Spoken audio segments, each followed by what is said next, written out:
జంతర్ మంతర్ విషయం తర్వాత ఢిల్లీ పోలీసులు ఒక క్లారిఫికేషన్ ఇచ్చారు. మేము ఏదో ఆధార్ డేటాబేసో లేకపోతే వేరే డేటాబేసులు బేస్ చేసుకుని వెరిఫై చేయలేదు.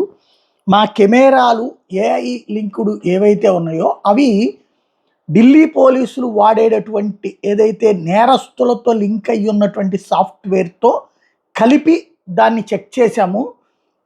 ఎగ్జిస్టింగ్ పోలీస్ రికార్డులో ఉన్నటువంటి నిందితుల జాబితానే లింక్ చేశాము. 2873 మంది ఏదైతే క్రిమినల్ రికార్డ్స్లో ఉన్న వాళ్ళు ఉన్నారో వాళ్ళు అందులో పార్టిసిపేట్ చేశారని తేలింది. 2402 మంది కుండ్లీ డేటాబేస్లో దొరికారు. 471 మంది వచ్చేటికి పోలీస్ డోజియర్ రికార్డ్స్లో ఉన్నారు, పాత రికార్డులో ఉన్నారు. ఓవరాల్గా ఈ ఇన్వెస్టిగేషన్ అంతా వాళ్ళ చుట్టూతోనే సాగుతోంది. ఢిల్లీలో మిగతా విద్యార్థుల జోలికి కానీ మేము మిగతా వాళ్ళ జోలికి పోవట్లేదు.